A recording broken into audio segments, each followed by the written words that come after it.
Hello, it is Thursday, December 5th, 2019. Top of the morning to you. Urban Meyer's a bum, and we're going to have a great day today. I am so excited. We got Mike Florio joining us in like 14 minutes. We got Justin Tucker joining us in 29 minutes. We got Orlando Scandrick, formerly of the Cowboys and the Eagles, who had a little beef with the Eagles whenever he left the Eagles a couple weeks ago in the second hour. We're going to talk about the Cowboys and the Bears tonight. Bear done. These teams stink. Come on. That's what happens. Mitchell Trubisky, though, has a higher passer rating than Tom Brady, I guess, which is something to hold your hat on. Let's make sure he's the quarterback for the Bears for the next 10 years. Yeah. That'll be good. Look at the Lions fans are excited. We beat them 2 times. We got great conversations today. There's big games coming up this weekend in the NFL. We'll talk about that. We got some notable news with Nick. We got a lot of things going on, and I'm very excited to have this beautiful Thursday, December 5th from Indianapolis, Indiana. Evan Foxy, please play some Chase Rice. It's the perfect occasion for a little vacation from the heart of the nation. Not your medication, 2 hours of magic. Let's give it a go. Ladies and gents, it's the Pat McAfee Show.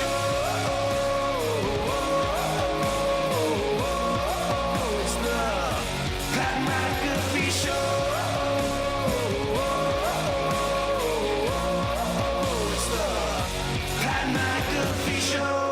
Yes, it is, Chase Rice. You handsome country singer, you. I appreciate you doing that song for free. Joining me in the studio is at Todd McComas, at Nick Moraldo, at Tone Diggs with a See. at Ty Schmidt, Jason McAfee, at Viva Lazito, Evan Foxy, and our illegal immigrant friend from Canada is on the phones, 1-833-622-3331. Not sure how many phones we'll get to today because we got a lot of callers and a lot of things to talk about, but yesterday, I think, was a record high for us for a number of callers. Oh, yeah. I would say keep climbing. Trying to mix it in as much as possible because I think the people, the voice of the people, needs to be heard. Some people are terrible on the microphone, shouldn't call into the show. Some people, though, know that they're electric, and they should. Speaking of electric, a lot of people, in specific older white folks, do not love the electricity that I potentially bring to certain things. We've been talking about this a lot. Yeah. McAfee sticks getting old, damn it! Every time you say that, I start to laugh because that's really what happens on Twitter. And whenever I read it, I actually hear it in that voice. It's only a select group of people, and somebody else has ventured into that group. And I'll tell you what, I don't hate a lot of people. I mean, there are some people I do hate, and it's noted. Mm-hmm. And that'll be forever. Another guy just jumped right into that thing yesterday in an interview he did with who? Mike Hall. Of the Big Ten Network. Yep. Urban Meyer took a swing, a haymaker swing directly at me when talking about the Big Noon Kickoff Show and College Game Day. College Game Day, by the way, an institution that's been around for 4 of his quittings at different coaching positions. Okay? I don't even have a contract with College Game Day. I'm not even a College Game Day employee. I am just literally being asked to come and enjoying the hell out of myself because I'm a massive fan of the show. The people that are there are awesome, and the environment is fantastic. So I'm not even like a game day employee. And he takes a massive shot at me when discussing the whole thing. So I cerebrally put together a tweet that had to be softened 10 times before I could put it out there in my response. And I would just like to let him know that, I'm not even on that. I'm not even, I'm on that show. But if you're going to take shots at people, I'm not the right one. I'm not the guy, Urban, that you want to be taking shots at. I just want to let you know that because I do hold grudges. I am very spiteful. That is the way I operate. I put chips on my shoulder. And whenever you quit that show and go back into coaching when your heart's completely okay, I will remember this. I would like you to know that. And will I try to bury you in your recruiting tactics? Maybe.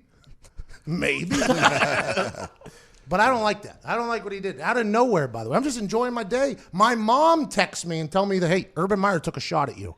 And I was like, my mom texted me. He was like, hey, just want to let you know that guy, that coach, very good, covered up some things. He just took a massive shot at you in an interview. And my mom was like, what are you going to do? My mom was like basically like kind of prodding it. Like, what are you going to do? You just going to sit here and take it from this guy? You just going to sit here and take it? I'm like, Mom, take it easy. You know, hey, Mom. So I didn't, though, by the way. I couldn't. And I have no idea what the reaction from the company that owns College Game Day is going to be. I have no idea. But yet again, I am not an employee of theirs. No. So this is a very interesting tactic by old Urban. I just want to know he's a bum. Hey, Urban Meyer, forever a bum in my eyes. You're trying to ruin my career? Is that what you're trying to do, Urban? Huh? You're rich, you're wealthy, you've made money off of a lot of people, you've done a lot of terrible things. You're trying to take me down? No. Nope. I'll remember this forever. I take you down. You want to fornicate with me? Anyways, that show stinks. Who cares? All right, tonight we got a big game. Speaking of stinks, Cowboys at the Bears. Zito, how do you feel going into a Thursday night playing against a team that's probably going to also have a new coach next year, just like your team? Well, I just gotta say we're just home wreckers right now. That's all we're doing. We have a hunt. We can hunt for the playoffs. I know, but we're just wrecking people. That's all we want to do. That's all you want to do. That's all I want to do. Who have you wrecked? Everybody. At least 6 teams. It is funny, though, because the Dallas Cowboys have a chance to make it in that NFC East. If they win, and who knows what's going to happen with the Eagles. I mean, the Eagles, the most hit-or-miss team of all time. We'll talk to Orlando Scandrick about that in the second hour. Right now, the Bears are +3 at home against the Cowboys. What was that?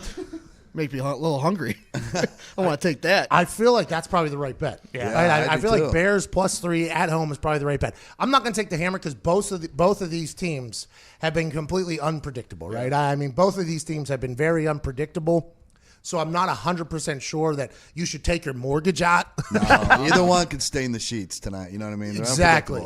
Yeah. And I think Dak Prescott stain the sheets. By the way, I like that. Great line. Right That's there. my new thing for crap the bed. Yeah, I like it a lot. Stain the sheets is a very like good it. line. Dog, you. Thank you. Hey, good for you in that one. Appreciate that. Hey. Hey! They really can, though. You can't expect greatness from either one of these teams. I don't think. I think they've proven that. Now, Dak Prescott has had a hell of a year. He was leading the NFL in offense. I don't know if he still is. At least up until last week, he was. So for me, is Dak Prescott going to be the answer tonight in cold, windy Chicago against the Bears defense, who can turn it up if they want, especially on prime time where a lot of eyes are on them, so they're probably going to try as hard as they can. Not that they haven't all year. I don't know them personally, but it seems like there's a chance that they might not have been trying their hardest in a lot of games because they know that offense couldn't do anything. So I think the Bears +3 is my bet for this evening, but I have no clue what's going to happen. The Bears are still technically in the playoff hunt, although it's like next to impossible. As a player, if you're going into these games, are you still like those, or do they kind of know like, hey, we're basically done? You know, and this sounds bad saying this, but maybe for like the bigger name people that are already wealthy, they have those thoughts like, hey, we're still in hunt, let's keep it going. But for a large majority of the team, everybody just wants to play well so that they can keep a job. You know what I mean? And that sounds so basic and so stupid. And yes, you can get motivated by things, but if you make the playoffs, it's more checks, right? So for a lot of guys, that is a thought like, hey, we can extend our season, we get more checks. And also, I would like to be in the NFL for a long time. I don't want to play bad. So whenever you see teams like for instance, when we're talking about the Dolphins tanking, there was never a conversation about the players because the players all want to have NFL careers for a long time. They want to make money. They want to win games. They want to celebrate. They want to do that. It's always a level or two above the players. Coaches, same thing. You know what I mean? Now, granted, there's some coaches that are made men, obviously, but for players, they're trying to do it. So the motivation thing, and AJ Hawk and I have talked about this a lot, like how some guys have to have like a motivational speech or whatever. It's like you're playing for your livelihood at this point. It's a little bit different. You know what I mean? Like in college, I think there can be ebbs and flows and emotions and ranges and things like that. Not everybody's focused every day. You got school, you got your personal life, you got a lot of freedom and stuff like that. So there is a chance that guys like have to get refocused in. And that's why coaches who are like hard-ass coaches can work in college and I guess in the NFL at some places, but in college it can work because you got to refocus them in. In the NFL, you got a lot of guys just trying to make a lot of money, right? They're trying to make a lot of money and they're trying to win games so they can celebrate and have a good time and not get cut, lose their jobs, and be gone. So for me, yes, playoffs are a motivation probably to like the core of that team, which is the upper echelon of that team. But for a lot of members of that team, it's like, hey, I don't want to embarrass myself so I get lost income or anything else like that. But playoffs mean more checks. So that could definitely be a motivating factor. Khalil Mack said this week that they can't wait to do the impossible. So it sounds like he's still going to be trying. Well, Khalil Mack got paid like $80 million or something like that. Yeah. He's the face of the franchise at this point. Khalil Mack is the face of the franchise. Bertan. Khalil Mack. Can I give you Tony stats? Yeah, buddy. Oh, come on, Tone. There's nothing wrong with that. Don't let Zito talk. Thank you. Cowboys against opponents under 500 are 6-1 plus 105 point differential. Wow, that's really good. What does that mean? 6-1 against teams that are under 500.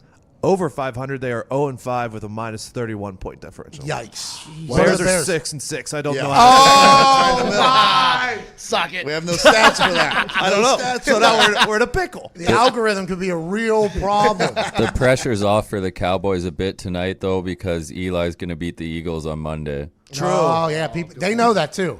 The Cowboys know Yeah. that Eli Manning's That's a going good to beat point. the Yeah. Eagles. Excellent point. So they know going into tonight, like, hey, it's probably going to be a little chilly. Let's remember that. The NFC East, you can have a losing record getting to playoffs. We know that. Let's take the night off, boys. Let's not get hurt. Let's rest up. Let's load management tonight because we know Eli Manning will take care of business on Monday Night Football against the Eagles. That's hilarious to think about. 10-11. We'll be back on the other side with Mike Florio talking Eli Manning's future. Talking about a tweet he sent out that really raised a couple eyebrows in this office about Andrew Luck, Jason Garrett, Tom Brady. We're going to fire some questions at Florio on the other side. You listen to Pat McAfee Show. I talked over the beat drop. That's on me. That's an amateur move.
Oh, tied. Attaboy.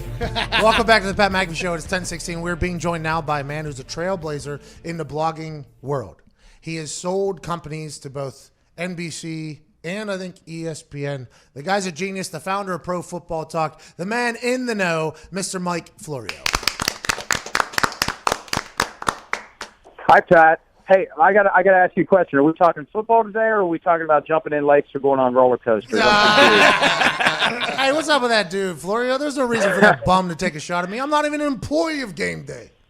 Yeah, hey, listen, I don't want to say anything's going to get me in trouble, but I thought it was funny, and I thought you handled it well. Thank you. I appreciate that. Speaking of handling things well, I don't know how to handle the tweet that you put out this morning about something where you said, I have no inside info. This is just a feeling that Andrew Luck is going to be the starting quarterback for the Las Vegas team in the XFL in 2020. Where did that come from, Florio? You have a big brain. You don't just make things up. Not in the XFL, in the NFL, Las Vegas Raiders. Yeah. Oh. You think he's going to be – oh, my God. I read that. I thought it was an XFL. Why do you think he's going to be a quarterback for the Raiders in Las Vegas?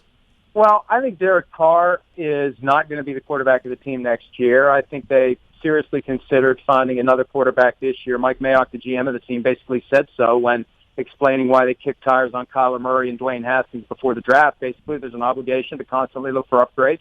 And if you find one at quarterback, you got to take it. You got to do what's right for the team. And I just don't think Derek Carr and John Gruden was ever a good fit. I think they've tried to make it a fit. I don't think it works. And I think they're going to look for whatever's out there. And I could see a guy like John Gruden getting obsessed with the idea of trying to talk Andrew Luck out of retirement. Now, look, it wouldn't be easy to do. The Colts still hold his rights. And a lot of dominoes would have to fall the right way for it to happen. But if Luck wants to come back, I mean, the Colts have Jacoby Brissett. I don't see the Colts turning aside or benching Brissett just because Luck all of a sudden decides he wants to come back. And if they could get some sort of value in trade, everybody moves on. And this all hinges on Luck wanting to come back after a year out of football. But I could see Gruden being very relentless in trying to make it happen if he wraps his arms around the idea of getting a veteran quarterback, a smart guy who'll be able to handle Gruden's offense, and a guy who'll be sufficiently thick-skinned that he can take whatever abuse verbally Gruden wants to throw at him. You know, Gruden likes to abuse his quarterbacks because that's his way of simulating game conditions. So actually, when they're on the football field, it's a relief because they don't have to listen to Gruden.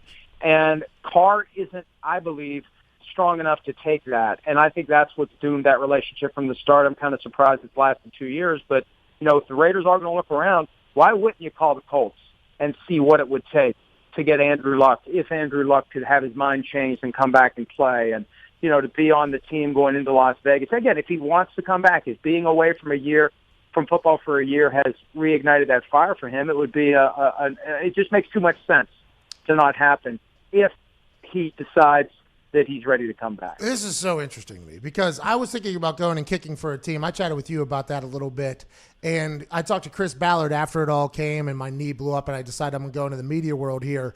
And he said, now, if you were going to go kick somewhere, that said somewhere was going to have to pay for you, pal. That's what he said to me. So I couldn't even fathom what it would be if Andrew Luck if he was to give up Andrew Luck's rights to another team. That would have to be, that would have to be a pretty massive giveaway. And I don't know if they have it? I guess they do because they got rid of Khalil Mack. They get rid of Amari Cooper. Do they have enough pieces to potentially make that play?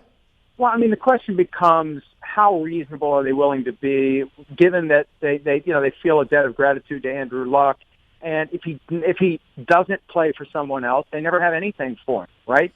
And all he has to do is show up like Brett Favre did in 2008 when they were ready to go with Aaron Rodgers and say, "Here I am, deal with me." And then you got a problem. You got to figure out what you're going to do.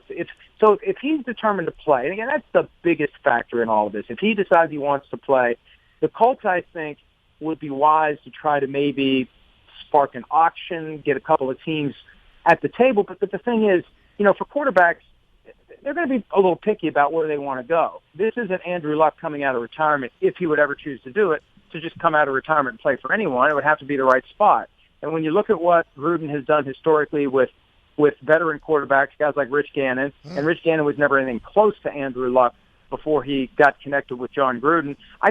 There's just this weird, I could just see Gruden wanting to do it. I could see just the force of personality doing everything he could to try to make it happen. But you're right. They'd have to give up something probably significant. I don't know that it would take a first-round pick, but, you know, if your quarterback situation is unsettled, would you ship a first-round pick to the Colts for Andrew Luck if you know he's really coming back and he wants to stay and he's really serious about playing? I'd strongly consider doing it. I mean, if I'm looking for a quarterback anyway, I'd rather get a guy that I know can play than a guy I'm rolling the dice on. I just feel like it's going to be more than a first-round pick, personally. I could be wrong. You know more than I do. But for me, I feel like No. Who knows? Who knows what, you know, Chris Ballard could draw a line in the sand and say no way in hell. And Jim Irsay could get involved and say, well, we're not releasing his rights. He plays for us or he plays for no one. If he wants to come back, he's playing for the Colts, and we will put Jacoby Brissett on the bench. Okay, interesting. Hey, say hello to the good boy back there for me. By the way. That's Macy. Yeah, she's a good girl. She just likes to bark when she hears me talking loud. Well, tell Macy I said hello, and my dog had to go to the vet last night, so got her taken care of. Had an allergic reaction. Daddy daycare this morning because Mom was out of town. Had to make sure the house didn't go up in flames from all the animals. I can absolutely feel you. All right, I want to fire a couple questions at you before we let you go. Know you're very busy. Thank you for getting on here. Jason Garrett, he's done after this year, right? Yeah, I think he's got to take the Cowboys at least to the NFC Championship game. They haven't been there since 1995. I don't see it happening. I don't see them winning on the road against a team like the Saints, the 49ers, or the Seahawks. So I think he's going to be done, and then who knows what Jerry's going to do next. Maybe he'll hire Urban Meyer. Okay. All right. Is Tom Brady going to leave the Patriots? Is he going to retire? What do you think is going to happen with Tom? He seems more upset than he has in the past. And is Josh McDaniels, the head coach of the Dallas Cowboys, with Tom Brady as a quarterback for the Cowboys, a possibility?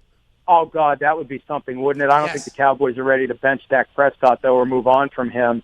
I think that you know, all the signs are there suggesting that Tom Brady's frustrated and that maybe it is time to move on. I think he'd like to walk away with the Super Bowl championship. The question becomes, is he willing to just go somewhere else and make a money grab if there isn't that clear opportunity to win a Super Bowl? Because I can't find a spot for him where I would feel like he's definitely going to be in the mix, unless Drew Brees retires and the Saints decide they want to do it for a year with Tom Brady before they'd hand it over to Teddy Bridgewater, assuming that they can evaluate Brady and conclude that he's still good enough. I mean, how much of the offensive struggles are on his shoulders? I don't know, because you know, it feels like sacrilege to say that Tom Brady may not be as good as he used to be, but the guy's 42, and maybe some of the performance this year is on him. But you know, a team like the Chargers, they've got to do something to attract fans in LA, whether it's Cam Newton, whether it's Tom Brady. And again, I don't know that Brady's going to want to make a money grab, but if I'm the Chargers and Brady's available, I've got to consider that, because he's going to sell a ton of jerseys, a ton of tickets, and this team is struggling to compete with the Rams in that market. And getting a guy like Brady, even for a year or two, he still says he wants to play till he's 45 or beyond, getting him for a year or two would go a long way toward helping the Chargers establish a footprint in L.A. We've been on the Chargers train since the beginning for Tom Brady. Not sure what's going to happen. We'll be excited to watch it. Okay, let's pivot. Ron Rivera became the second quarterback or coach fired this season. Who's going to be the third, and will there be another firing, you think, during the season? I don't know if there's going to be another one during the season. But of course, we didn't expect Ron Rivera to get fired during the season. I mean, there are plenty of guys who are on the hot seat. I think Pat Shurmur is going to be gone when the season's over for the Giants. I think Freddie Kitchens needs to be very concerned about his future in Cleveland. I think 1 year is enough for them to come to the conclusion that he's butting up against the ceiling, that he's just not going to be able to bust through. And the Myles Garrett incident, I think, doesn't help when it's time to figure out, is Kitchens the right guy for the job? And now that Rivera's available, Pat, with a month to go, some of these teams are considering, hey, is there an upgrade out there? Ron Rivera's a guy that they need to consider. And all due respect to Freddie Kitchens, but between Rivera and Kitchens, I'm taking Rivera 7 days out of the week. All right, well, that's most of the days of the week. I appreciate that. Mr. Florio, you can listen to him in the morning. You can listen to his podcast. You can read about him on Pro Football Talk. You're a legend. You're a Paisan. Did you see The Irishman? Yeah, I still got to watch the last hour of it. That's a fight, man. Yeah, it's 3 hours, 3.5 hours. What does the human being do for more than 3 hours at a time other than sleep? Right? I watched The Irishman. It's a long movie. I did it. I did it in one sitting. A lot of vitamins were had, but I did it in one sitting. You Italians, I'll tell you what, you guys had your hands in everything in this country's history. Hey, let me tell you, the book is awesome too. I read the book earlier this year, and I highly recommend the book. The book is better than the book's always better than the movie. But I heard You Paint Houses is a great book, and the movies. What I've seen of it so far has been really good. I just can't find time to watch the last hour. I would like to let you know that on today's podcast, Pat McAfee Show 2.0, we interviewed Michael Francis in an hour-long conversation. He was a made man in the Colombo family. During that time, He said that old Frankie is lying about it. He didn't kill Hoffa. So there seems to be some lies being told in that whole thing, but I enjoyed the entertainment level of it a lot. We got to get to a break. You got to get to a podcast. I can't thank you enough. Ladies and gentlemen, Pro Football Talks, Mike Florio. Hey, bro. All right, we'll get to a break. You got Justin Tucker on the other side. Best ball striker I've ever seen in my entire life. Also an opera singer. Not sure if you heard that from the University of Texas. Hook 'em. You're listening to the Pat McAfee Show.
Wow.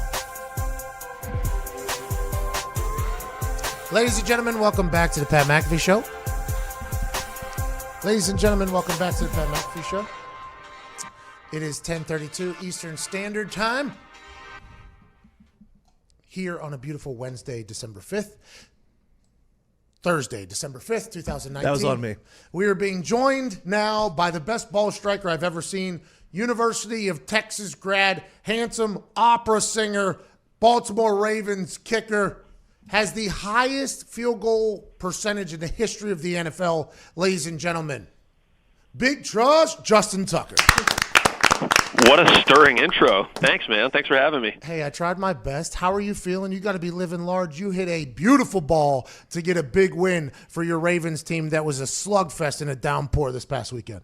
Yeah, man. Dude, we're all stoked. Coming into this game, we knew the stakes are high, and we're starting to play December football, and everything that we're working for. You've been a part of some very, very good teams yourself. You get to a point in the season where everything starts to matter more and more and more each and every day.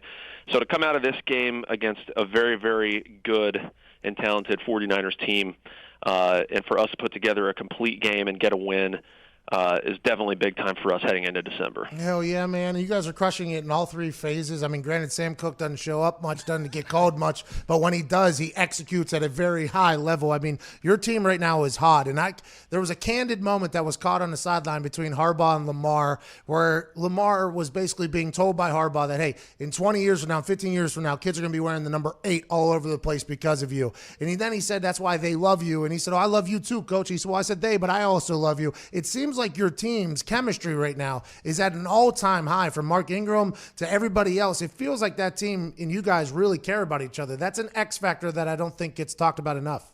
Definitely, dude. Yeah, this is a brotherhood, man. This is a family. As much as I've been a part of in my time playing professional football, man, I've been lucky enough to be a part of some really, really great teams. Got a chance to win a Super Bowl my rookie year, and this team that we have right now has all the makings and all the potential to do great things. It's and it also helps that we all genuinely care about each other, with what we're doing on the field and off the field as well. I mean, stuff that's not going to be talked about nearly as much as what we're doing on the field is, this time of the year, Thanksgiving, and Christmas coming up. The stuff that guys are doing off the field, like Brandon Carr with, holiday helpers and lit buddies. And, that's just one example. I could probably come up with at least a dozen of them. But, if one guy has an event and we're trying to give back to his community, and they ask, hey, who's available, who can come and support, there will be, 20 guys at least at each one of these events that, one of our teammates is putting on. And I think that speaks to the camaraderie that we have, the brotherhood that we share. And, when you have that in addition to, the talents of the guys like Lamar Jackson and Marshall Yonda and Earl Thomas and Sam Cook and, you add that all together and you have a chance to do something really special. And Justin Tucker. I mean, I'll add you to that list. Pretty Thanks, damn man. good. I got you. What has been the biggest difference in Lamar Jackson, you think, from last year to this year, aside from your team buying in and getting the 3 tight ends and making a much different style of offense? Just personally, both on the field and off the field, what has Lamar Jackson changed from last year to this year? He has captivated the world right now. Many are considering him the best player on the planet right now, the most athletic person he walks onto any field. What has he changed the most, you think, in the last year that you've seen from inside the locker room?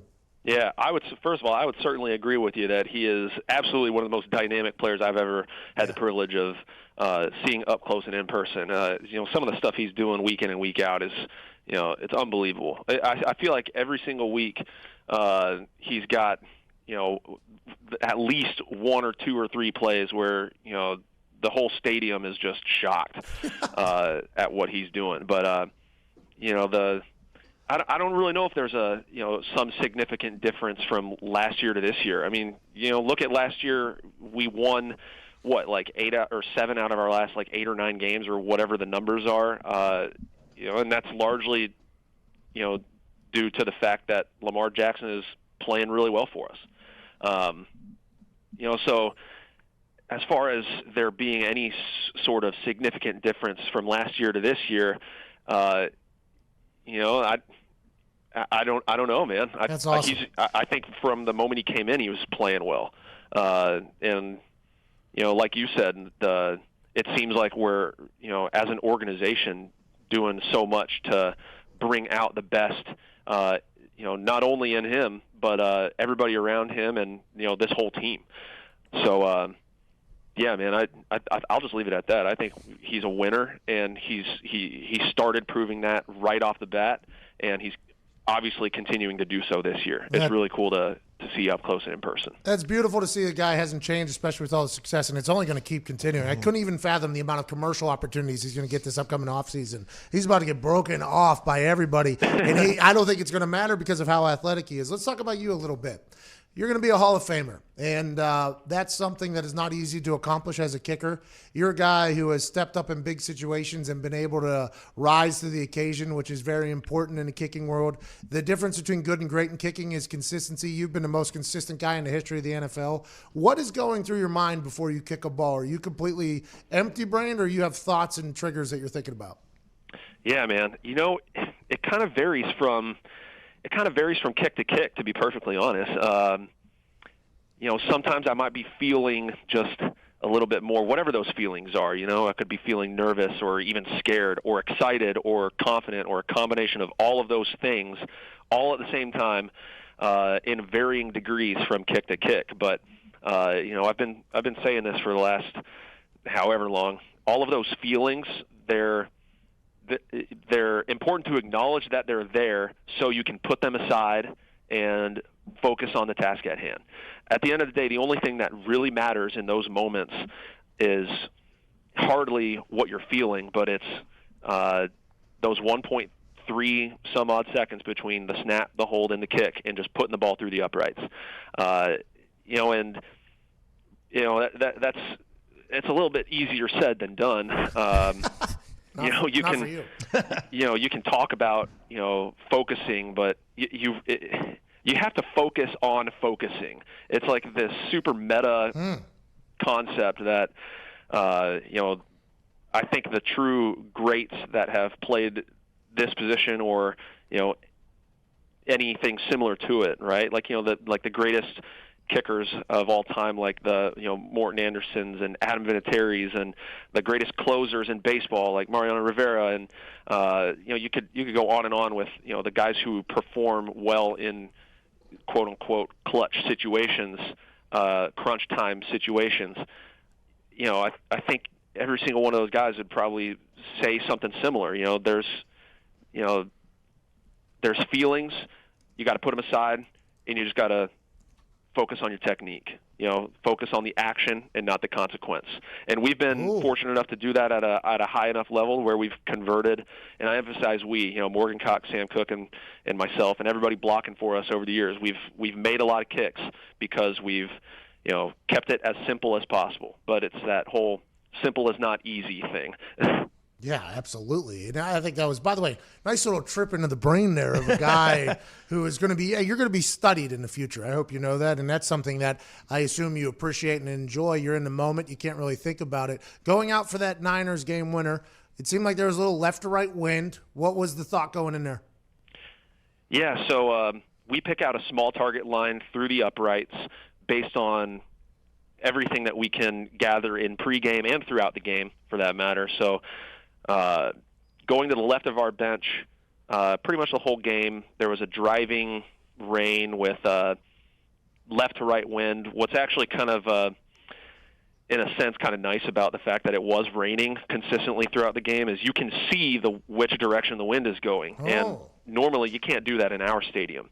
You just kind of have to feel it and hope that you're right when you line one up and you try to kick it through. So being able to see which direction the raindrops are flying across the uprights certainly helped us in picking our aiming point. But we have these massive jumbotrons on either end of the stadium, and when we're kicking field goals, they have a graphic put up on there that just says M&T Bank Stadium, and there's, you know, it's like a black background with white lettering, And Sam and I picked out the right edge of the D, which would have been the left third of the uprights.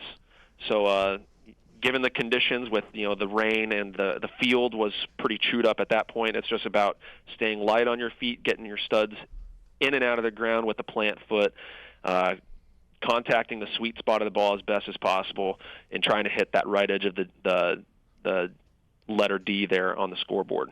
And that's what we did, and we got out of there with a very big win for this program. Yeah, massive win. I mean, aim small, miss small. Aim small, miss small. That's the whole game. I love that. Vinny and I used to aim at drunk guys, but I appreciate that you guys go at stadiums. That's something that I don't think a lot of people know about. Your holder's like your caddy, and a holder can make a kick and miss a kick for you too. I don't think a lot of people know that. I explained that during the Alabama kick this past week, and the ball was leaning towards the kicker. He's handicapping that kicker at a massive rate there.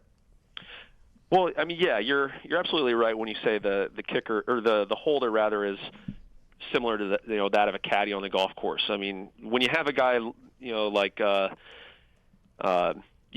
myself, I'm like bouncing like a balloon on a string type of personality, and then Sam absolutely balances me out, and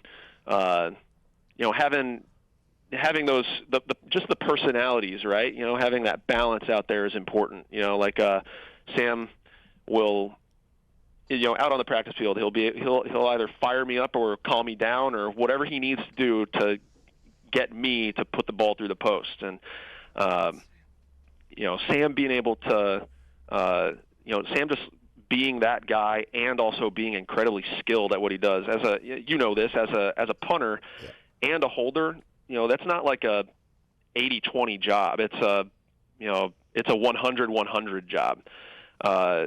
Sam being able to catch with his hands in poor conditions and spot the ball consistently, with each and every kick is something that I don't think any of us around here take for granted, and I certainly do not. Well, the Wolfpack is very impressive over there. You, Cox, and Cook are a tag team, a triple threat that is honestly something that hasn't been matched in this NFL. It's been fun to watch. A couple quick questions before you let you go. Anthony DeGilio here, Diggs, was wondering, if you go to Texas, do you just automatically get Matthew McConaughey's number?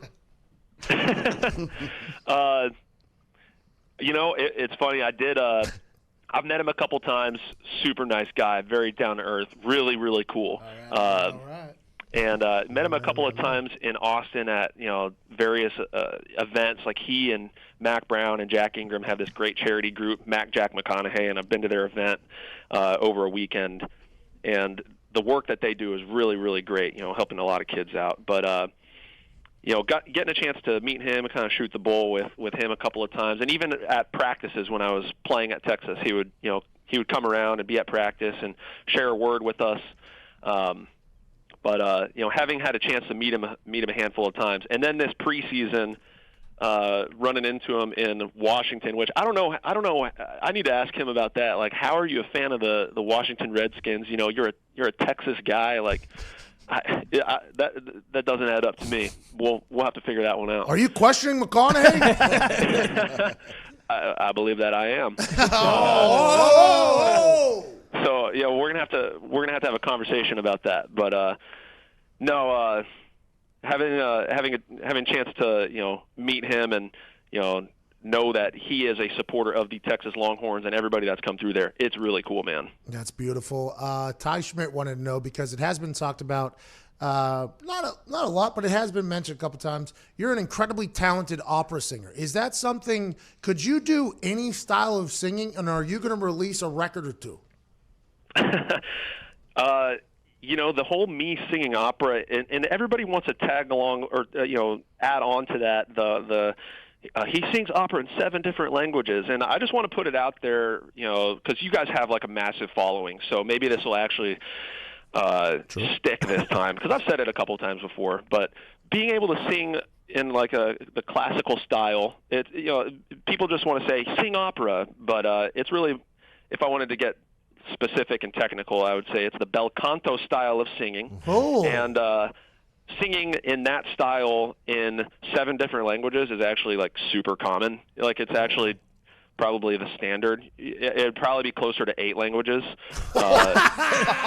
And so if I was at while I was at the University of Texas taking voice lessons and earning my degree in music and all that stuff, right? I could be walking through the Butler School of Music and swing my backpack in a circle, and I would hit 10 musicians that are like significantly more talented than I ever could be. So I think the fact that I happen to kick a ball straight a lot of the time and sing in what people think is like a lot of languages, I guess it's pretty cool. But at the end of the day, Tucker, shut up, Tucker. As much as everybody else, in the shower and in the car. Hey, listen, you swing that backpack, you might hit a lot of people that are better at singing or music than you, but you didn't hit a single person that's probably the best of all time at a different thing and also do that. Stop underselling yourself. I can't even speak 7 different accents, let alone languages. Well, you might be right with part of that. I'm not going to – I don't think many of the other music students at Texas were as good at kicking a ball as I was. Could you sing, let's say, whenever you're done here in, 10 years, however long it is, and old Justin Tucker wants to do a country album. Is that something that you see in your horizon, or are you done with it only to do it for special occasions? I'm kind of just going wherever the wind takes me at this point, man. One foot in front of the other and every other cliche I could come up with.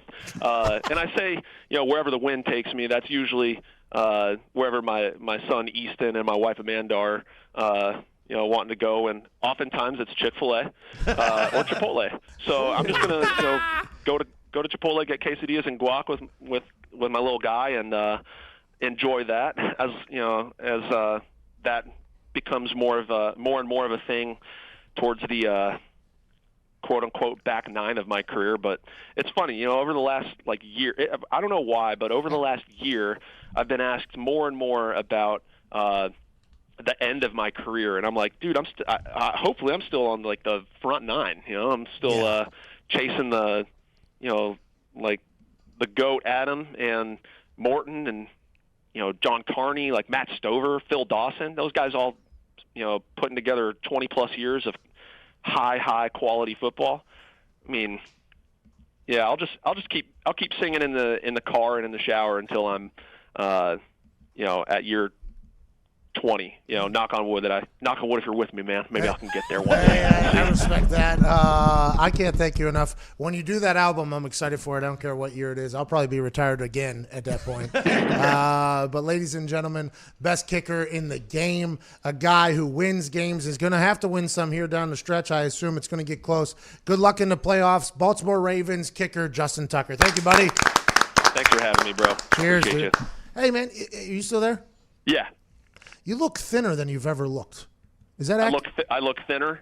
Yeah, fitter. I should say fitter instead of thinner. Oh, fitter? Yeah.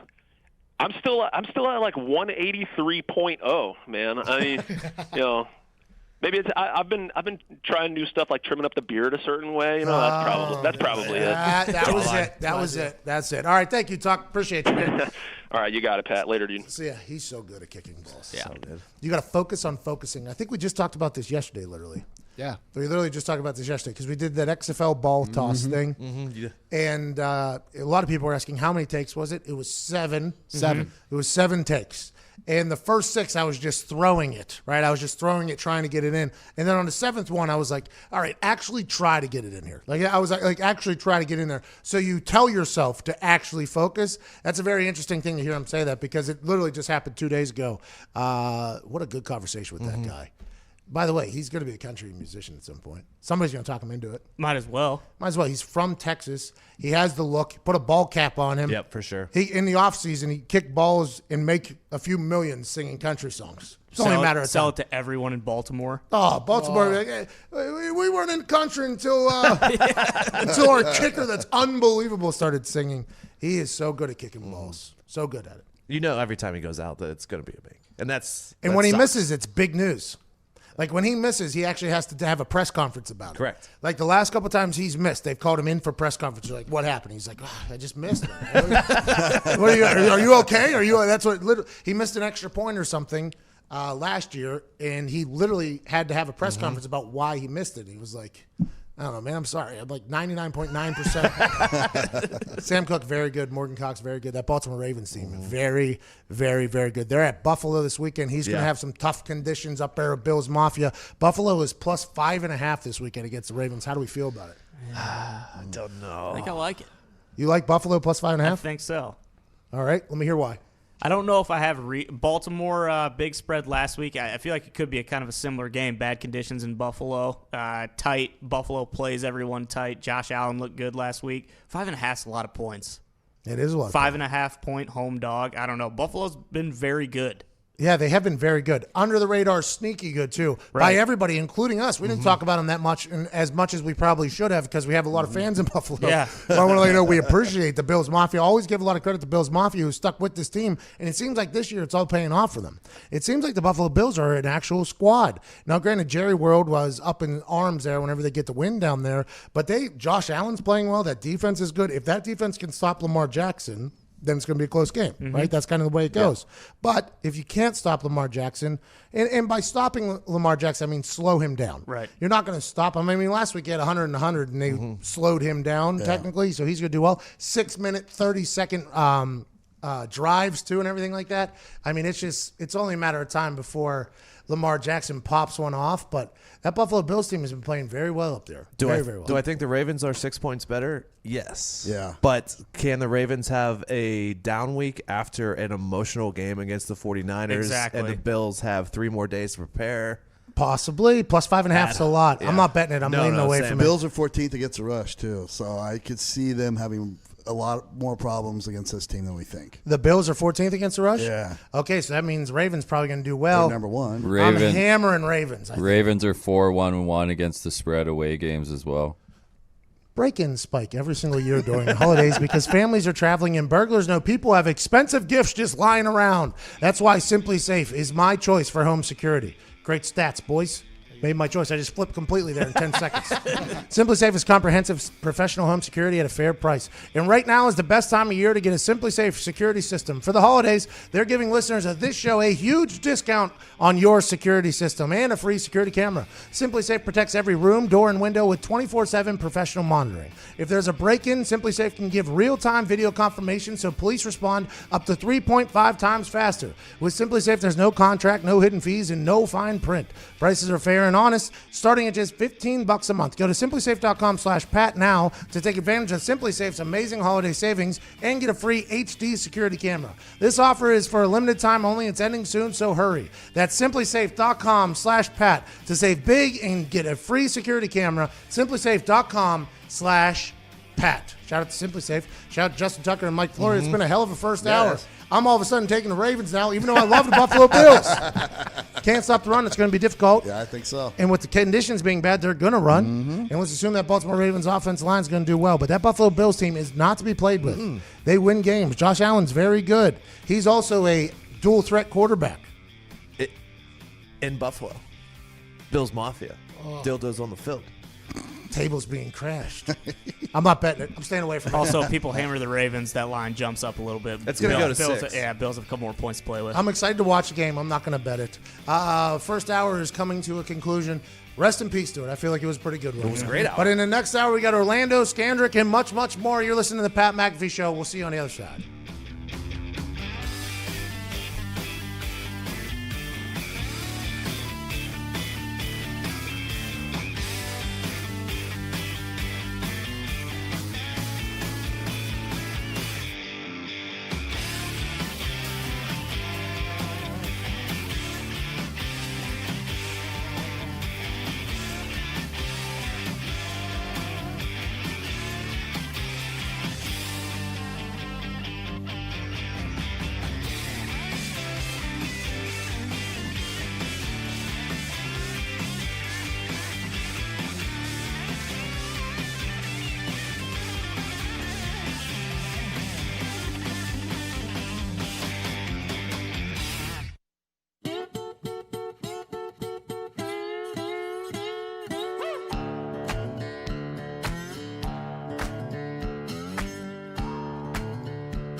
isn't gonna be her birthday soon. But a 4-star dinner ain't no real big winner, cause she likes to eat at the greasy spoon. Flowers ain't her thing, it's too early for a ring. She don't like to wear perfume. She says take me to the Speedway, East Tennessee way, Sunday afternoon. Let's go to the racetrack, watch those engines run. That's all she wants to do, it's her way of having fun. She loves the noise and loves the boys going round and round. Let's go to the racetrack, cause she don't like downtown. Na na na na na na na na na na na na na. Na na na na na na na na na na na na. Too tight, too loose, and getting in the groove, cutting tires and gas and go. So much info and race car lingo that I just don't know. Junior, Ryan, Matt, and Kyle, she can't get enough. It's a 4-hour ride through the countryside, and man, she's all jacked up. Let's go to the racetrack, watch those engines run. That's all she wants to do, it's her way of having fun. She loves the noise and loves the boys going round and round. Let's go to the racetrack, cause she don't like downtown.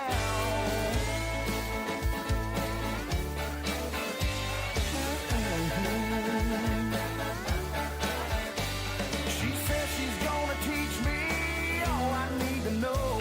And if that's what it takes, I'm gonna let her have her way, and man, I'm good to go. It's the perfect occasion for middle vacation from the heart of the nation. Out of your medication, 2 hours of magic. Let's give it a go. Ladies and gents, it's the Pat McAfee Show. It's the Pat McAfee Show.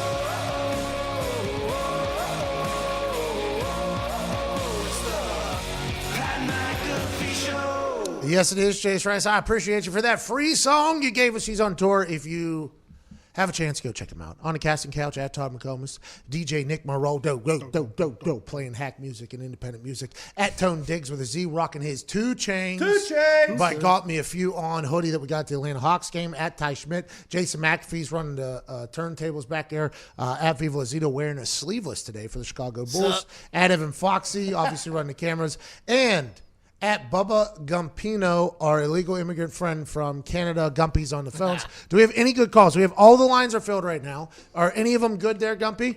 I would go with Eddie, Chicago. Oh, That'd be your first. Your go-to is Eddie in Chicago. Yeah, I like it. All right, Pinheiro? Eddie, we'll get to you here in a little bit. Then 11:30, we got Orlando Scandrick. We'll hit everybody else as well. But you should know exactly how Gumpy feels about you if you're on hold right now and you're not Eddie from Chicago. They say Canada nice is a real thing. He just took a shot at 6 different guys right there. They didn't deserve that. We'll get to that. The Colts claimed a new kicker yesterday, Chase McLaughlin. From the 49ers, who was in relief of Robbie Gould. The Patriots also put in a claim for him, but the Colts are higher up in the waiver due to their record. Or the Patriots wanted him because of Nick Folk's injury. Then they had Kai Forbath, who I have no idea how he got that job. Now they are without a kicker going into the weekend. Unless Folk can get healthy, I'm not sure what they're going to do. I'll be excited to see. Maybe Jake Bailey, their punter, will kick. I'm not 100% sure. But for the Colts, I put my ear to the ground, phoned some people, and I was like, excuse me, don't you think I should be told? Like, isn't this something I should be? I go on, I'm one of the only people that go on a lot of big shows and talk about the Indianapolis Colts on a regular basis. This is something I'm pretty well. Don't you guys think that you should give me a heads up if you guys are thinking about bringing in another kicker? And I was told, no, which I respect and appreciate. I got on board very quickly. I heard Vinatieri's knee. He has had an injury that sparked up, so they were like, all right, we have to do something. But they did cut another player to make room for this guy on the roster. So if they're going to cut Vinatieri or send him to IR or something like that, they wouldn't have cut the other guy to make room for the roster. I'm not talking – nobody's giving me anything, by the way, which I don't know if I respect or hate. I think I respect it, I guess, because you hate rats. You can respectfully hate it.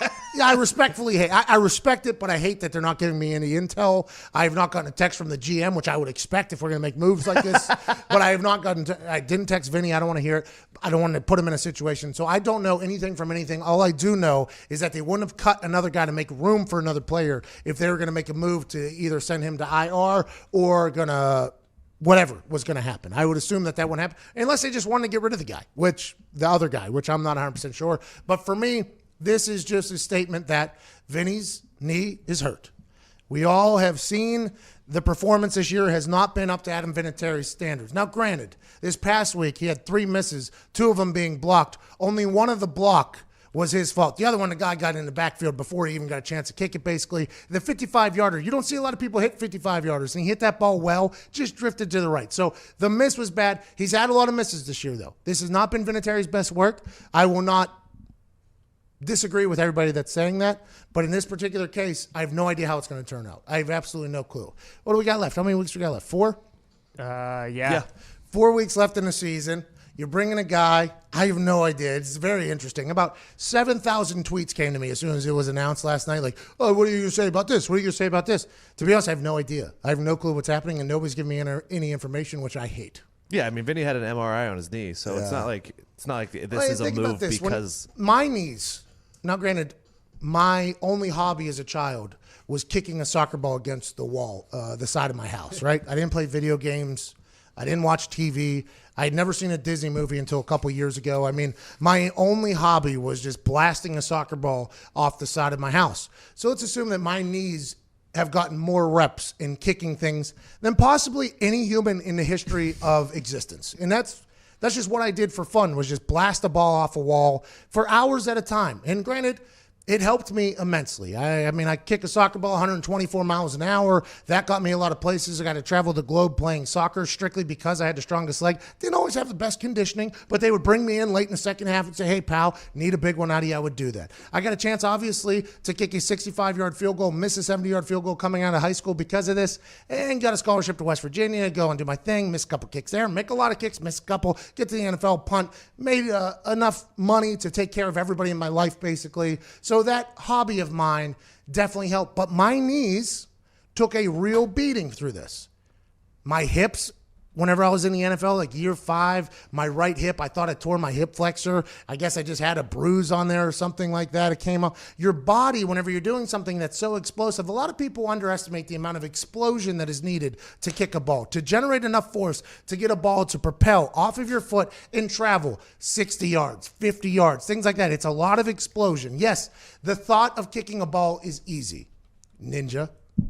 The thought of, not just Ninja, by the way, Ninja speaks for a bunch of people that have been talking about football forever, because commentators have made it sound like it's the easiest thing, because in comparison to all the other positions in football, it is much easier physically than all those positions. You're not ramming your head into things. You're not blocking people. You're not tackling people on a regular basis. You're just kicking a ball. But to do that act, it takes a lot of explosion. That's why you take the average Joe and you say, hey, here's a football, throw it. And they throw it well. And okay, you throw them back and they catch it. It's like, okay, here's a golf club, hit a golf ball. They can hit a golf ball pretty far. They can't control it, but it can go a little bit of a distance. Give them a Frisbee, they can throw it. Give them a baseball, they can play catch. But you ask them to kick the ball or punt the ball, they stink at it. That's just the way it is. So to say that kicking is easy, I think although the act of it is potentially easy in comparison to other positions in football, but to be good at it, you have to have a lot of explosion. You have to be able to move something at a rapid rate. And to do that, a lot of your joints take a beating. That's why Vinatieri kicking here into 46 years old is so impressive to me. The fact that his joints have been able to handle the wear and tear and the beat up to get to this age. Jeff Fiegels did it. Morton Anderson did it. Gary Anderson did it. These guys that can play in this explosive position that, by the way, once you do it, you have to go sit for probably 30, maybe 45 minutes, and come back out and be explosive again, much like I don't even know what it's like. I don't even know the comparison, really. I don't think there is a comparison to it. So the fact that his joints have held up, he's had a lot of surgeries. He's had surgeries on his knees. He had surgeries on his hips. These are things he rehabs. His warm-up process is something that's like 2 hours long. Even for practice, he has like a 2-hour long routine that he has to do so he can go out and kick and not muscles and ligaments tear apart. So the fact that his knee is hurting is something that I would have expected years ago. So now I think we're potentially seeing the residual effects. And I think hindsight, we can look back and assume that there might have been something wrong with him. His body wasn't generating or acting at full cylinder like it has in the past.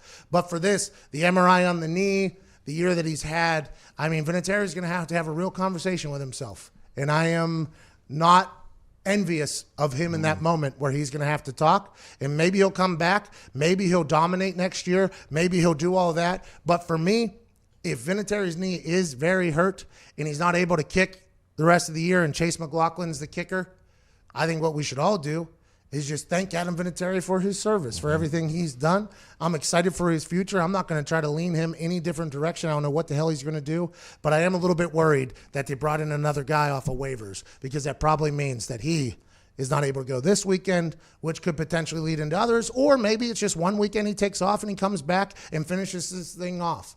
I don't know. We'll see how it all works out. And then on the other side, for the Patriots, like, they have no kicker. Nick Folk, the game before he had the appendicitis or whatever, was 2 of 4, and that was against Dallas in a close game. When the Patriots offense is struggling and they're winning these close games, like, that's a real issue. For the first time in a long time, they have a real issue in the special teams department. A glaring issue. That's a big thing. They've been through a couple now, right? And Gostkowski was getting booed out of the building up there because he missed a couple kicks. Turns out he's got like no ligaments in his left knee or anything like that. So he's battling as well. And when you're talking about half inches of things, we're talking about half inches of things happening in milliseconds. Whenever you have one thing off or one thing hindering you a little bit, if you just hit the ball a little fat, it's a miss to the left. You hit the ball a little thin, it's a miss to the right. So you got to really be humming at things. And that's, now granted, these are all excuses I'm making for other people. Just step up and kick the ball through the uprights is something that they have to do. That's what they're being paid to do. But whenever you start thinking about the minute little things that are happening, especially whenever you're talking about with something with such detail, an injury can really affect some things. And I don't know, Vinny has not said this. He's not said it to me. I'm assuming that the knee is hurt probably all year. He took a couple weeks off in training camp because the knee has been hurting, and maybe we're seeing the effects of it. But I would assume he's not kicking this weekend because they bring in Chase McLaughlin. It also just magnifies how small the pool of good guys available is, because we don't see new guys coming out. It's a guy like, oh, he's had 2 other stops this year. He's done this year. It's not just like some random guy coming out of nowhere getting an opportunity. You get into this kicking carousel. You know what I mean? You get into this kicking carousel where you're in a pool of kickers that they bring in for a workout. It's always the same people, and then they pick whoever had the best day. Okay, you're coming. Let's hope you get hot. Let's hope you get hot, and if you don't get hot, cool, we'll take you out. We'll bring in another. We'll do. It's just kind of like you're finding your guy. I mean, it's happened everywhere. Anytime you see a kicker leave, there's a good chance it's going to take 1 or 2 before they find one that they get stuck on. Graham Gano was on like 3 teams before he got hot with the Panthers. Now Joey Sly's there. Graham Gano's probably going to have to find a new home. Down at the Buccaneers, obviously, they've had problems. The Steelers had problems before they found Boswell. I mean, the Patriots are having problems this year. I mean, it's very difficult to find, because in these workouts and on the internet, you cannot simulate what's going to happen. You cannot simulate that a game with millions of dollars, millions of fans, things happen. You can't simulate it, and it's all in between the years. Every once in a while, a guy's going to get hot. Every once in a while, a guy's going to get cold. That's why you can even see Tiger Woods has droughts. That's just the way it goes. Whenever you're dealing with such small things that just have to go wrong for it to be a failure, I mean, these types of things are going to happen. People take it for granted, but there is nothing like having a good kicker that you know when he goes out is gonna hit the kick. There's nothing like it. Yeah, it's so nice. College football, NFL, all footballs. If you have a guy that you're like, all right, this guy's going to put the ball through. Last year for the Steelers, Boswell had an off year, and it was the first time in Boswell's career that a lot of Steelers fans, when he would come on the field, like, oh, no, here we go. This year, though, Boswell's hitting the ball well. He's so back. He comes on, it's like, all right, we got a guy. Tucker, they feel like that. There's only a few kickers in the league where I think their team and their fan base is like, all right, we got a guy. Dan Bailey, by the way, he was not picked up by a couple teams whenever he was going through the yips. He had a heck of a career with the Cowboys. He gets cut there. He goes to workouts for teams. They don't sign him. So that means he wasn't hitting the ball well. Now he's back to hitting the ball well for the Vikings, and that's going to help them down the line, I'd assume. But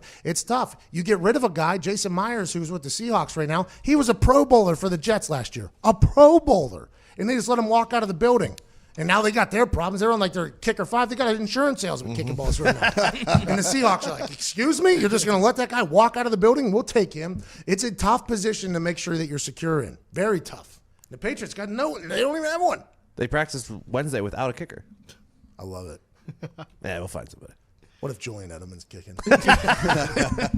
I would love that. Quick question about kicking. Yeah, buddy. Is leg speed something that's recorded by analytic people?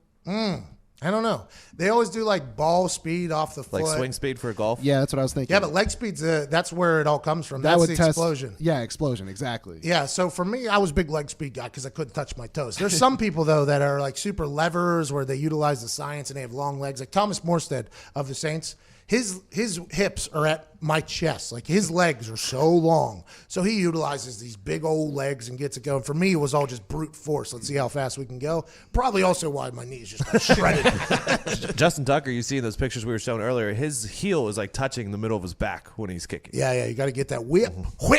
Got to get that leg to whip. Whip. Imagine if I was kicking this year, by the way. That was a very real possibility. I would have. Thank God you didn't. You'd have been miserable. I would have faked some heart complications. Come on. Let's go to Eddie in Chicago. Hey, Pat. Big fan of the show. Big fan of you. Love you, man. I just want to let you and all your fans know that I guarantee a win in Chicago tonight. Eddie, why'd you do that? Everybody in here except for Zito is happy that you just did that. Why did you do that, Eddie? Listen, I'm not wrong. All right, I don't get these wrong. I promise you. And I'll call back tomorrow. And tell all your fans thank you, or tell them you're welcome. Yeah, Eddie. For betting all the money on the Chicago Bears tonight. And we should all say right? thank you. You got Eddie. Not a bad call. Not a bad call, Eddie. Your first time. Not Go bad. take the Cowboys, though. Let's go to Keaton. Keaton in Las Vegas. Eddie said he always gets it right. Yeah. I mean, we should take him in his Is that word. Eddie Pinheiro? I'm taking him for his word. Hey, Pat, first time, long time. Hey, Keaton, great to hear from you, pal. How you doing? I'm good. How are you? I want to say bear down. I'm not a Bear fan. You got to say it when you're on the Pat McAfee show. Bear down. Bear down. Todd's on the couch still, yeah? Yeah, Todd's on the couch. Yeah. Are you from Canada? Hey, no, I'm from Las Vegas, but I'm a Chiefs fan. Weird thing. I didn't know In Raider people were Nation, from I'm Las a Chiefs Vegas. fan. Mad respect to Todd. Thank you for your service. Thanks, Todd.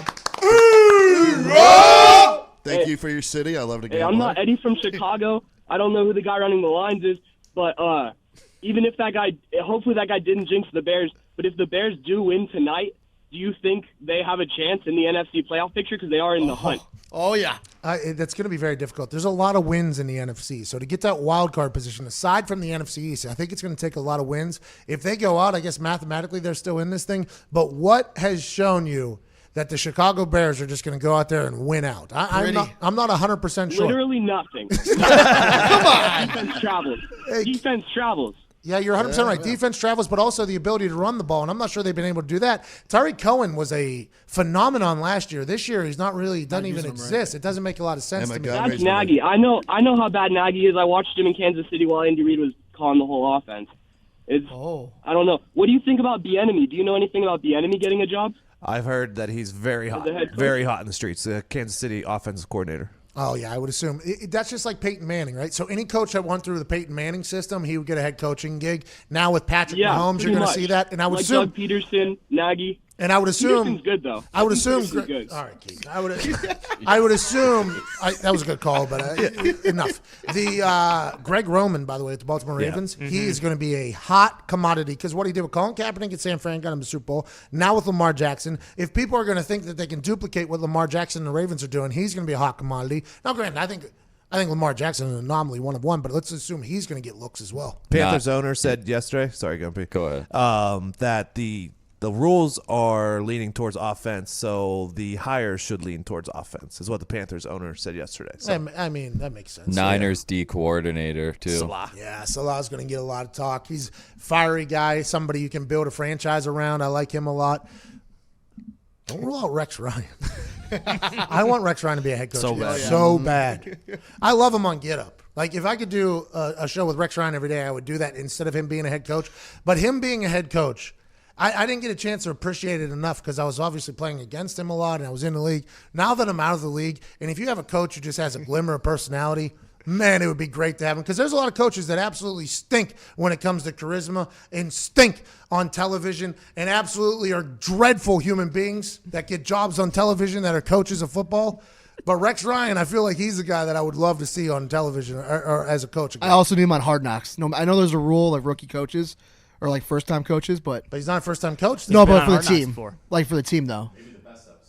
Or season of Hard Knocks. The Jets one? Yes. Yeah. Steve Weatherford dumped out a bunch of what are those called? Packing peanuts? Shake weights. Yeah, By the way, the Bears are 6-6. Vikings have the 6th seed at 8-4, but the Bears have to play the Cowboys, Packers, Chiefs, and Vikings. They have to win out. And they're not. And they're probably not That's going. a tough slate. That is a tough slate. I love it though.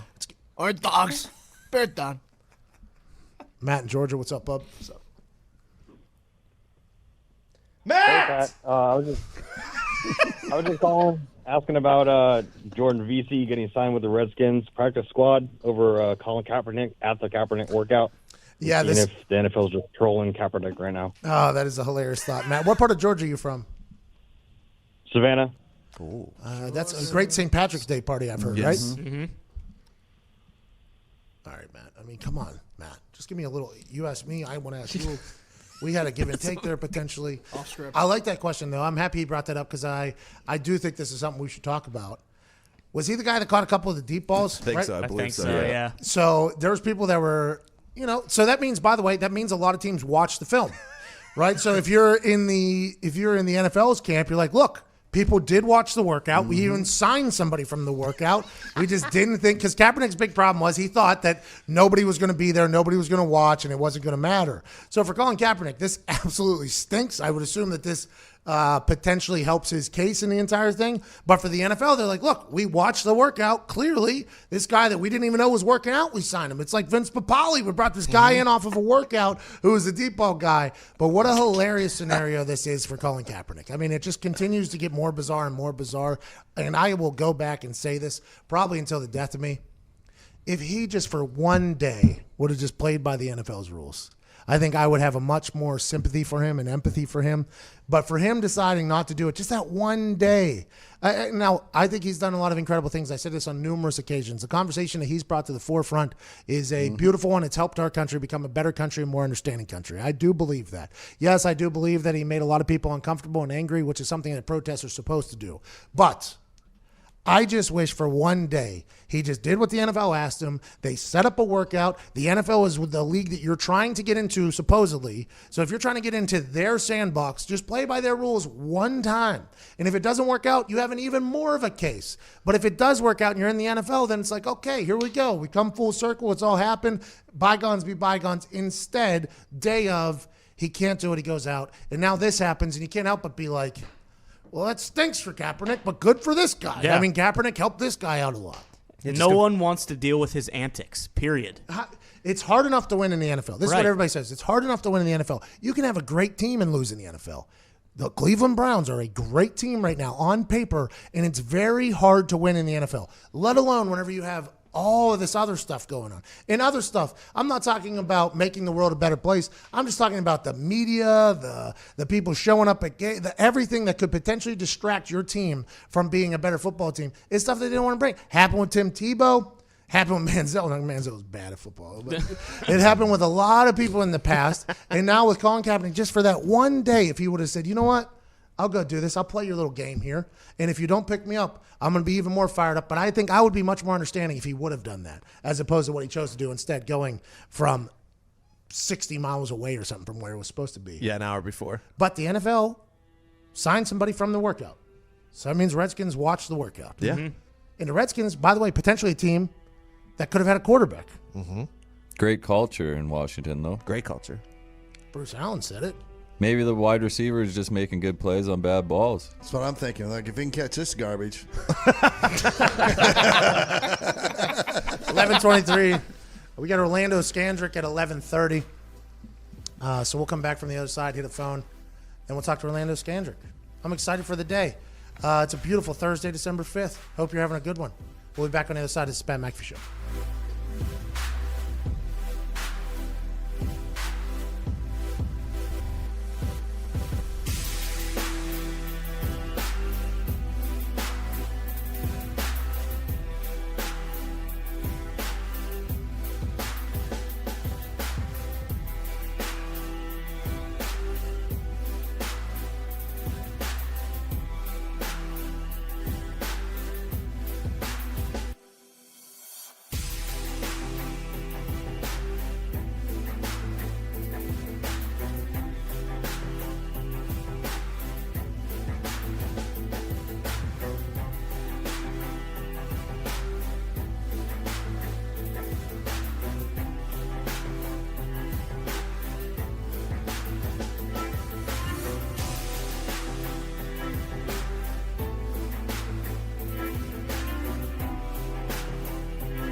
Welcome back to the Pat McAfee Show. It is 11:27. God bless your soul, Ty Schmidt, on that sneeze. Thank you very much. It is Thursday, December 5th, 2019, and we are being joined by a man that played for the Dallas Cowboys for a long time, was a captain of the Dallas Cowboys. Then he left, became an Eagle for a little bit, and he just recently started hitting the media circuit, which he has done a fantastic job in. I trained with him one time out in Los Angeles. The guy's a hard worker and a great talker. Can't wait for this conversation. Ladies and gentlemen, Orlando Scandrick. Patrick. Mr. Scandrick, how's it going? Hello? Yeah, can you hear me? Yeah, what's up, bro? How you doing? Hey, I'm okay. How are you? You are crushing the old sports media world right now, my man. Man, I'm just trying to be organic and be myself. Okay, so I think that's working. Can I talk to you about a couple weeks ago? You were on the Colin Cowherd show, and it might have been the most electric interview I've ever heard in my entire life. You had just left the Eagles and had obviously a little bit of beef with some people there, but you were talking about how your biggest regret is that you asked to leave the Cowboys. Do you still feel that way, or was that just kind of the emotion of the moment? No. I definitely feel that way. I mean, I was at home there. You know, everybody accepted me there for the good and the bad. Sometimes you think the grass is greener, but it's not always. And I just think, you know, my time in Philly was what it was. You know, it could have all been avoided if I would have just stayed in Dallas. Yeah, and I agree. And sometimes these things have to happen for you to learn that and appreciate things in your life. And I'd assume you've done that hindsight. You're going to have a great career no matter what you decide to do. I think you're somebody that people want to listen to.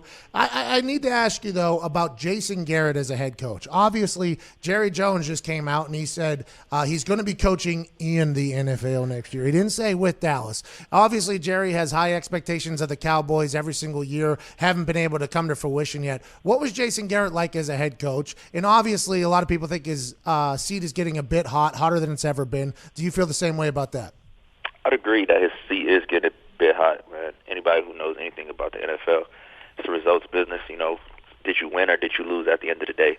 But as a coach, I think Jason's a great leader of men. I think he's a little bit stoic and he seems a little dry when you watch him, like on the eye, like on the sideline. But he definitely holds those guys accountable. He always puts things into perspective, and I think that he just tries to attack everything day by day, just to win the day, be the best you can today. And you know, I really expect that team to overcome this. Their backs are against the wall. I mean, I can't think of how many times my back was against the wall when we were there, or our backs was against the wall when I was on that team. So, I mean, I expect them to play well tonight, and I expect them to win. Okay, so you do expect them to get the big win tonight. The Bears. Yeah, I expect them to win, and I expect them to play well. Hey, the Bears are +3 tonight at home. The Cowboys are favored going into Chicago. Will the weather of Chicago help them or hurt them, you think? I think their team is designed with the big offensive line, the running back, then their defensive line and their pass rushers. I think they're designed to play in any climate. I don't know what the weather is tonight, but I mean, it's going to be okay. Chicago in December. Orlando, I think it's going to be a little chilly. Fair weather. But the big line, having Ezekiel Elliott definitely helps. I'd assume that is the case. The NFC East, right now, not great. I mean, it's not great. So the Dallas Cowboys control their own destiny if they can win out. You've played now for two teams in the NFC East, in Philadelphia and the Dallas Cowboys. Either team can control their destiny if they can win out. Which team and which culture do you think has the ability to do that over the other one? I think Dallas. I mean, I just think their road is a little bit easier. I think with the Eagles losing last weekend, I think Dallas takes care of business tonight. And then out of their next 3 games, they just have to beat the Eagles and they clinch the division. So, I mean, I think I give the edge to them. I think the Eagles are fighting an uphill battle. I think they're at 2 different places. I think Dallas has realized that they haven't played well and they realize that they have deficiencies. I think over in Philadelphia, they're still in a bit of denial and they're looking for that switch and they always result to, well, we've been here before, we can overcome this, we've been here before.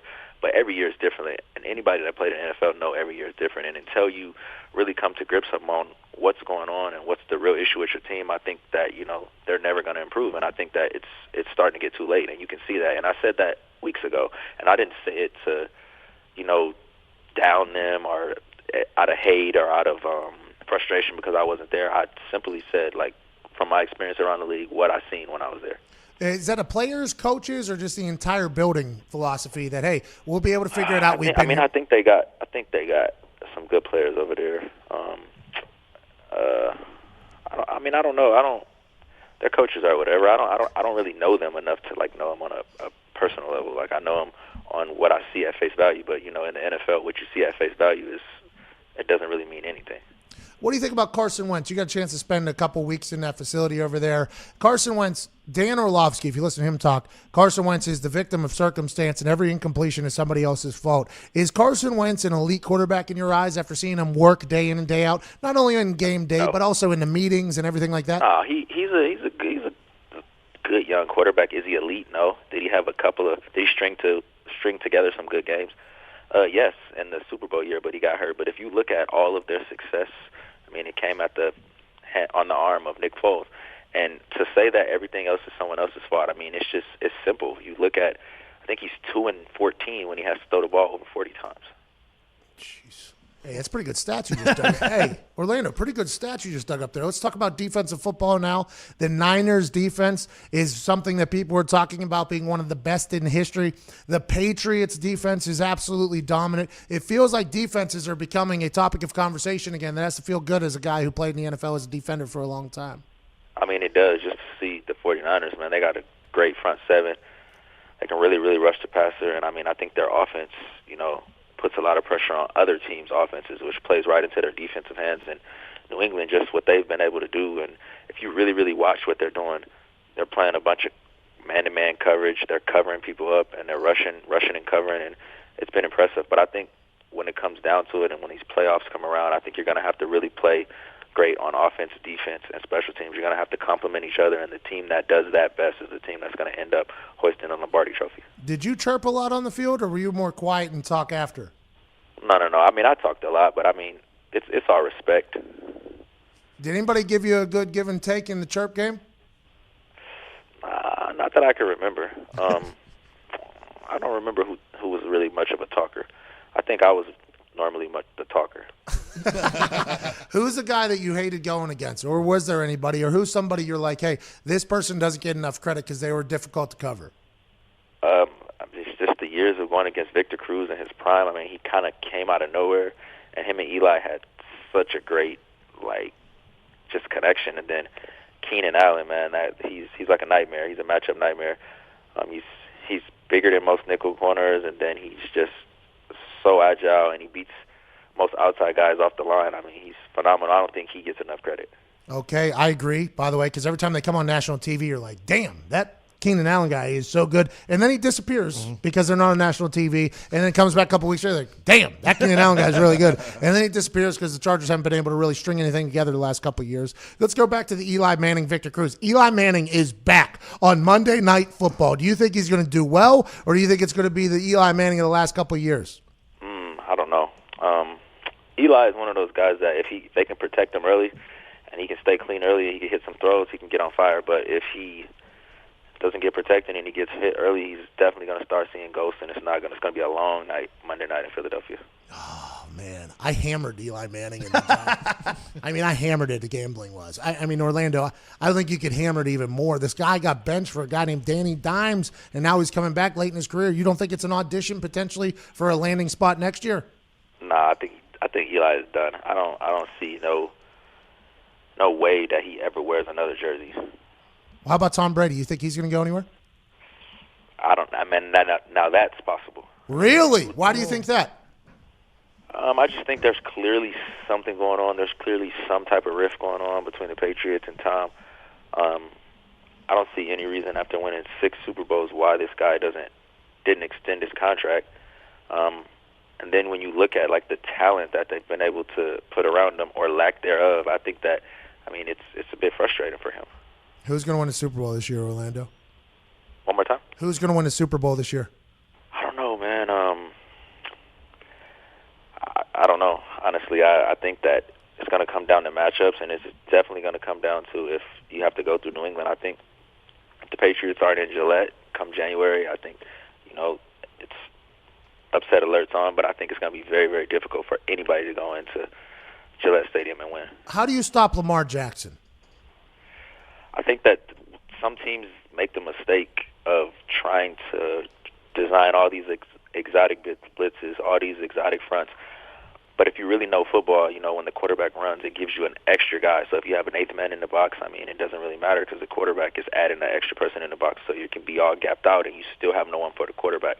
I think that if you can, stop him on first down and second down and, get him in the third and long and make him a passer and make him actually have to beat you. And I think if he beats you with his arm, I think you tip your cap. But I think you have a much better shot of winning the game with him attempting to beat you with his arm than his legs. He's like a top 5 quarterback in the pocket as well, but I think that's because he always has a clean pocket because everybody's scared he's potentially going to run. Well, Orlando, I don't know. Are you going to go back to playing or are you done? No, I'm done. I think, I'm going to try to find my way here in this media thing and, see where this goes. Are you in L.A. still? Yeah. Hey, what car? You had some sick car. I forget what it was. I forget what it was. It was one of the nicest cars I've ever seen. Showed up at the gym. I'm like, this guy's crushing life. I don't know, Pat. It was years ago, man. You got a good memory. I do. That's actually why I'm on That's radio. what happens when you're a punter and you don't have to, hit anybody, tackle anybody. But although you did make a few tackles from what I remember. Hey, just a couple, man. And nowhere near the amount of you. Then you just up and retire, in your prime. Yeah, it's a pretty cool move, right? I think it was pretty gangster. I respect it. Hey, you know what I respect? We played in Jerry World. Okay, first punt of the game. Did you hit the ceiling?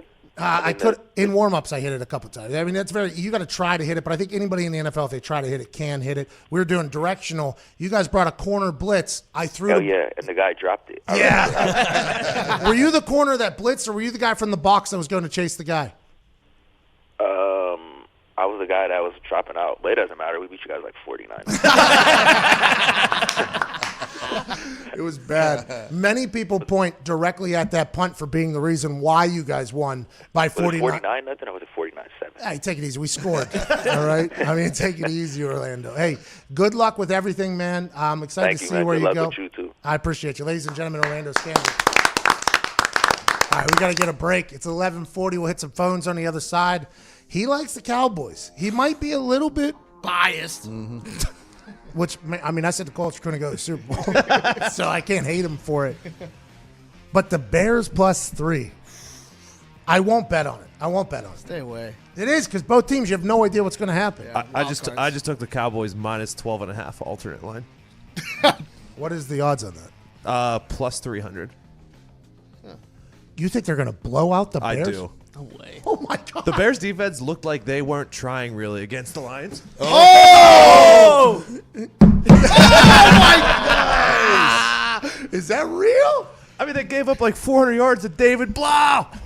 He's good. Don't sleep on big play blah. Hiring the right person takes time that you often don't have. Urgency can be your enemy when it comes to finding candidates that are truly meant for your business. That's why LinkedIn is the best place to post your job. LinkedIn job screens candidates with the hard and soft skills you're looking for so you can hire the right person fast. What? What are those? What did you say? What are soft skills? I don't know what you're talking about. Well, those are things like collaboration, creativity, adaptability. LinkedIn looks beyond the work skills and puts your job post in front of qualified candidates who match your business requirements perfectly. That's how LinkedIn makes sure your job post is seen by the people you want to hire, people with the skills, qualifications, and other interests that will help your business grow. It's no wonder a person is hired every 8 seconds with LinkedIn, and why companies rated LinkedIn Jobs the #1 hiring platform for delivering quality hires. Find the right person for your business today with LinkedIn Jobs. You can pay whatever you want and get the first $50 off. Just visit linkedin.com/Pat. Again, that's linkedin.com/Pat to get $50 off your first job post. Terms and conditions obviously apply. Grow your business by hiring the right person with linkedin.com/Pat. By the way, every time they say people with the skills, qualifications, for the way I read and think, I'm always ahead just hoping. I almost say squills every time. Go to linkedin.com/Pat. We'll be back on the other side with phone lines wrapping up hour 2 here of this beautiful Thursday, December 5th. This is the Pat McAfee Show.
Welcome back to the Pat McAfee Show. Diggs has the Cowboys minus 12 tonight in Chicago.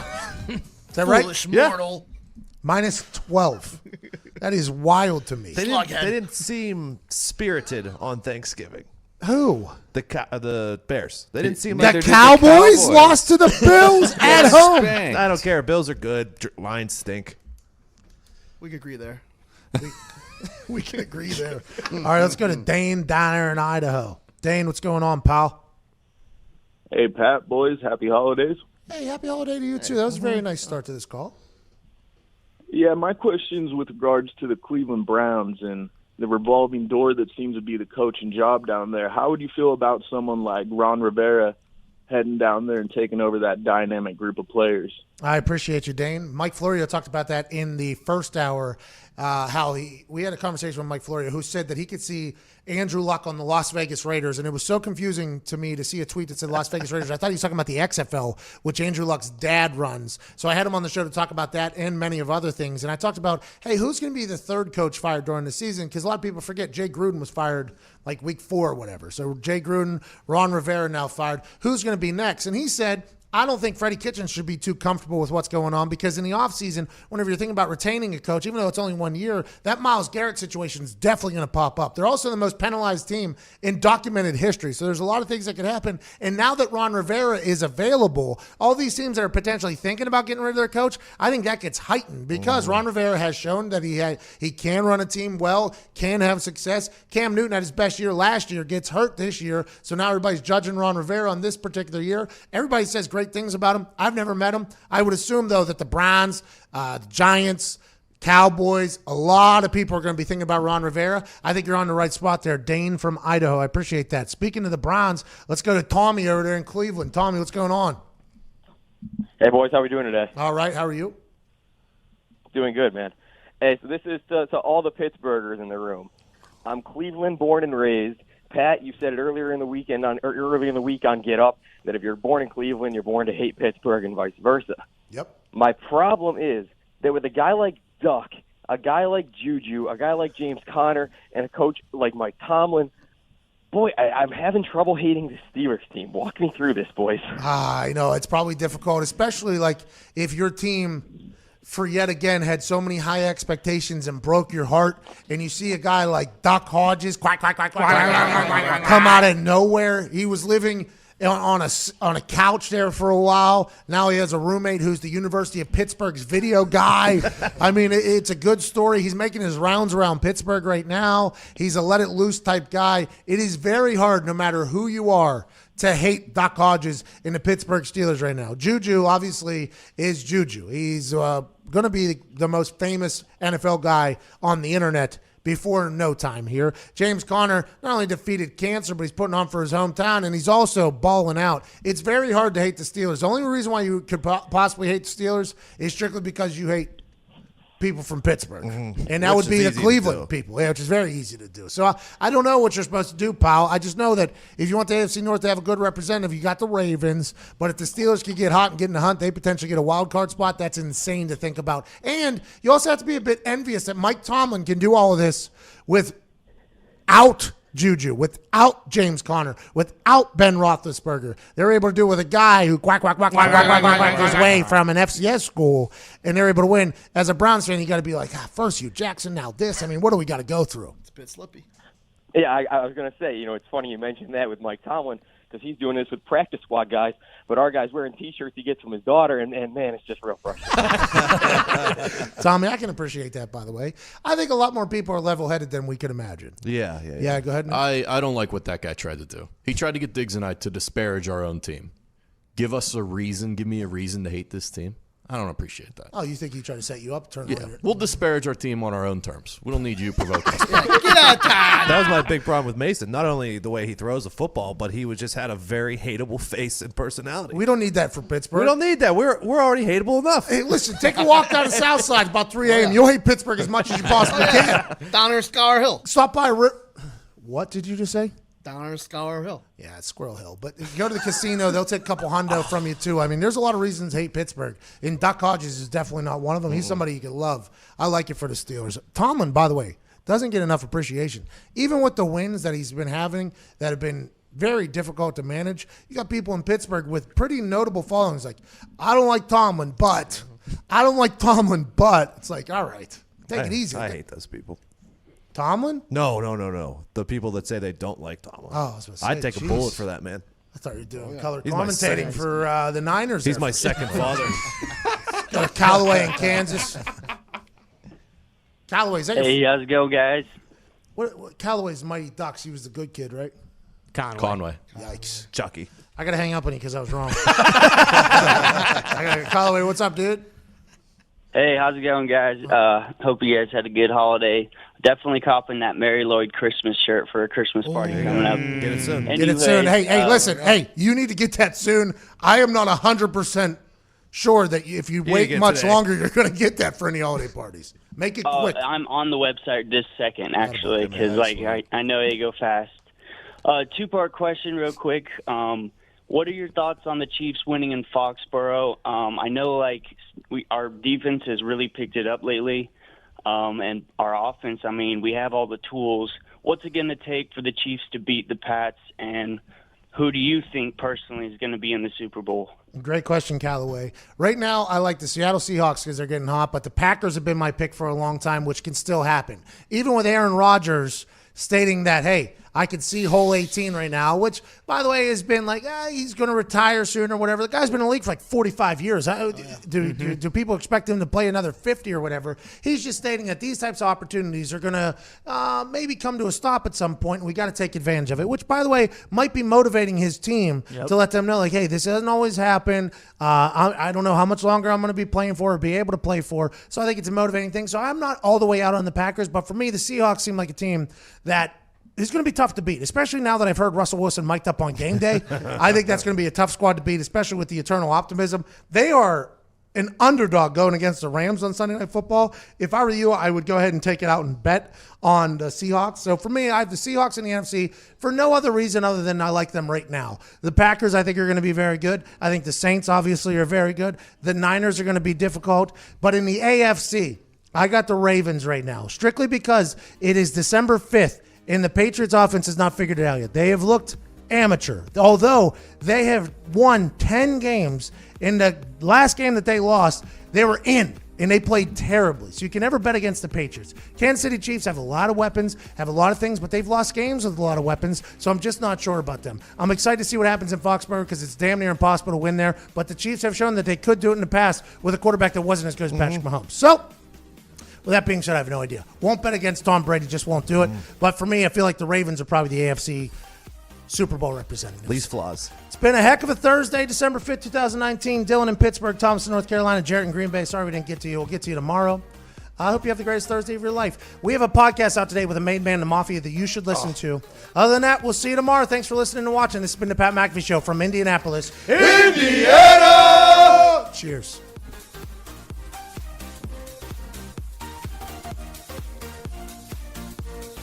Hey, thank you.